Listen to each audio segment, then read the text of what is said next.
പിന്നെ സാമൂഹ്യ മാധ്യമങ്ങളിൽ അടക്കമുള്ള ഈ അപമാനം എന്ന് പറയുന്നത് ഇതിപ്പോൾ കേരളത്തിൽ ഏറ്റവും മോശകരമായ രീതിയിലേക്ക് അത് പോവുക. അത് ആര് എന്നുള്ളതില്ല. അതിനകത്ത് രാഷ്ട്രീയമോ മറ്റെങ്കിൽ മതമോ മറ്റെന്തെങ്കിലും ഉണ്ടെന്ന് ഞാൻ കരുതുന്നില്ല. കുറേ ആളുകൾ ഒളിപ്പോര് നടത്തിക്കൊണ്ട് സത്യത്തിൽ ഇങ്ങനെ സാമൂഹ്യ മാധ്യമങ്ങളിലൂടെ എല്ലാവരെയും അപമാനിക്കുക. അതിൽ എല്ലാ പാർട്ടിക്കാരും ഉണ്ട്, എല്ലാവരും ഉണ്ട്.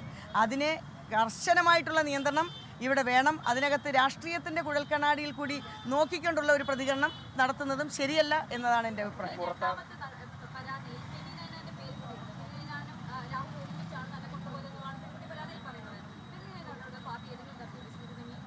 അല്ല, അതല്ലല്ലോ ഇപ്പോൾ പ്രധാനപ്പെട്ട വിഷയത്തിലേക്ക് നമ്മൾ കടക്കുകയാണ്. അതല്ലേ നമ്മൾ അതിൻ്റെ അകത്തു നിന്നുള്ളൊരു ഫോക്കസ് മാറ്റാൻ ഞാൻ ആഗ്രഹിക്കുന്നില്ല. ആ ഫോക്കസിൽ ഞാൻ ഉറച്ചു നിൽക്കുകയാണ്. അതല്ലേ ഞാൻ ആദ്യം പറയും, ന്യായീകരിക്കില്ലല്ലോ. അത് പറഞ്ഞല്ലോ, ഇരട്ടത്താപ്പ് എന്ന് പറയുന്നത് ഞങ്ങൾക്കില്ല. ഇത്തരം വിഷയത്തിൽ ഏതൊരു സ്ത്രീയായാലും, ഇത് സ്ത്രീക്ക് മാത്രമല്ല അവകാശങ്ങൾ, പുരുഷനെ ആയാലും ഇത്തരത്തിൽ സാമൂഹ്യ മാധ്യമങ്ങളിലൂടെ അപമാനിക്കുന്ന ഈ നടപടിയെ ഞങ്ങൾ ശക്തമായി എതിർക്കും. പക്ഷേ രാഷ്ട്രീയം നോക്കി അവർക്കെതിരെ കേസെടുക്കുക എന്നുള്ളത് നമുക്ക് യോജിക്കാൻ കഴിയുന്ന കാര്യമല്ല. ഡിലേ എന്നുള്ളതല്ല. കോൺഗ്രസ് എന്ന് പറയുന്നത് ഒരു ജനാധിപത്യ പാർട്ടിയാണ്. ഇപ്പോൾ CPM-നകത്ത് ഇത്തരത്തിൽ പരാതി പോലും പറയാൻ പറ്റുന്നില്ല. അത് ഏകാധിപത്യ സ്വഭാവമുള്ള ഒരു സംവിധാനം എന്നുള്ള നിലയിൽ ഒരാൾ തീരുമാനമെടുത്ത് താഴേക്കങ്ങ് തീരുമാനമെടുക്കുക. ഞങ്ങളുടെ പാർട്ടിയിൽ കേന്ദ്ര നേതൃത്വമുണ്ട്. ആ നേതൃത്വവുമായിട്ടുള്ള ആശയവിനിമയം നടത്തി വരികയാണ്. ഉടൻ തന്നെ അതിന് കൃത്യമായ ഒരു മറുപടി ലഭിക്കും എന്നുള്ള പ്രതീക്ഷയാണ്. പുറത്താക്കണം എന്നുള്ള ഞങ്ങളുടെ എല്ലാം അഭിപ്രായം പാർട്ടി നേതൃത്വം സ്വീകരിക്കുമെന്നുള്ള ശുഭപ്രതീക്ഷയാണ്.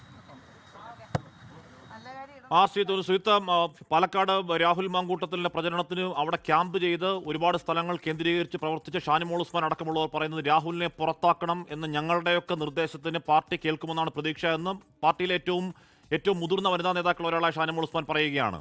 ബ്രഹ്മാസ്ത്രം പ്രയോഗിക്കാൻ സമയമായി എന്ന് കെ മുരളീധരൻ രാവിലെ പറയുകയാണ്. അപ്പോൾ അതൊക്കെ കൊണ്ടാണല്ലോ രാഹുൽ മാങ്കൂട്ടത്തിൻ്റെ പുറത്തേക്ക് പോവൽ ആസന്നമായി എന്ന വാർത്തയിലേക്ക് നമ്മൾ എത്തിയത്. ശ്രീജിത്ത്, അത് വൈകുന്നത് യഥാർത്ഥത്തിൽ എന്തുകൊണ്ടാണ്?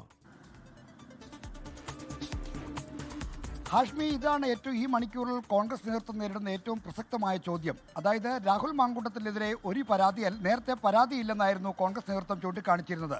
എന്നാൽ അതിജീവിത പരാതി നൽകി പോലീസ് കേസെടുത്തു. അതുമായി ബന്ധപ്പെട്ട നടപടികൾ മുന്നോട്ട് പോകുന്നു. എന്നാൽ ഇന്നലെ വീണ്ടും ഒരു അതിജീവിത കൂടി രാഹുൽ മാങ്കൂട്ടത്തിൻ്റെ ലൈംഗിക പീഡനത്തിന് ഇരയായെന്ന് ചൂണ്ടിക്കാണിച്ചുകൊണ്ട് KPC നേതൃത്വത്തിന് രാഹുൽ ഗാന്ധിക്ക്, പ്രിയങ്ക ഗാന്ധിക്ക് ഒക്കെ പരാതി നൽകി. അപ്പോൾ കോൺഗ്രസ് ഹൈക്കമാൻഡിന് കൂടി പരാതി ലഭിച്ച സാഹചര്യത്തിലാണ് ഇനി നടപടി വൈകരുത്, പാർട്ടിയാണ് പ്രധാനം, പാർട്ടിയുടെ അന്തസ്സ് ഉയർത്തിപ്പിടിക്കുന്ന തീരുമാനം ഉണ്ടാകണമെന്ന നിർദ്ദേശം KPC പ്രസിഡന്റ് ഹൈക്കമാൻഡിനെ ബന്ധപ്പെട്ടപ്പോൾ അതിന് മറുപടിയായി തന്നെ AICCയുടെ സംഘടനാ ചുമതലയുള്ള general secretary KC Venugopal Sunny ജോസഫിനെ അറിയിച്ചു. അതിനുശേഷം മണിക്കൂറുകൾ കഴിഞ്ഞിട്ടും ഇതുവരെയും നടപടിയില്ല. അപ്പോൾ എന്താണ് രാഹുൽ മാങ്കൂട്ടത്തിനെ പുറത്താക്കുന്നതെന്ന്, കർശനമായ നടപടി സ്വീകരിക്കുന്നതെന്ന് KPC നേതൃത്വത്തെ പുറകോട്ട് വലിക്കുന്നത് എന്ന ചോദ്യമാണ് ഈ ഘട്ടത്തിൽ ഉയരുന്നത്. ഷാനിമോൾ ഉസ്മാനെ പോലുള്ള വനിതാ നേതാക്കൾ, ഒപ്പം മുൻ KPC അധ്യക്ഷനായ കെ മുരളീധരനെ പോലുള്ള പ്രധാനപ്പെട്ട നേതാക്കളെല്ലാം രാഹുൽ മാങ്കൂട്ടത്തിനെതിരെ നടപടി വേണം, പുറത്താക്കണം എന്ന കർശന നിലപാട് എടുക്കുമ്പോഴും KPC നേതൃത്വം അമാന്തിച്ച് നിൽക്കുകയാണ്.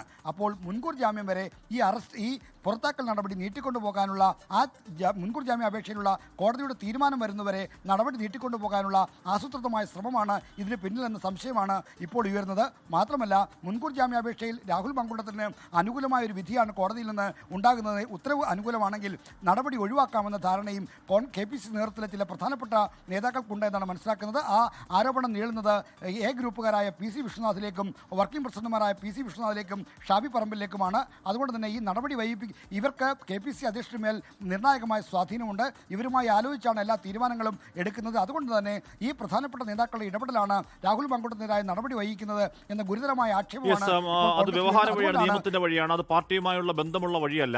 മാത്രമല്ല രാഹുൽ മാങ്കൂട്ടത്തിൽ ഇപ്പോൾ സസ്പെൻഷനിലാണ്. അപ്പോൾ അതിൽ മുൻകൂർ ജാമ്യം കിട്ടുമോ ഇല്ലയോ എന്നുള്ളത് KPCയുടെ ഒരു തീരുമാനത്തെ ഏത് രീതിയിൽ സ്വാധീനിക്കുമെന്ന കാര്യം മനസ്സിലാവുന്നില്ല.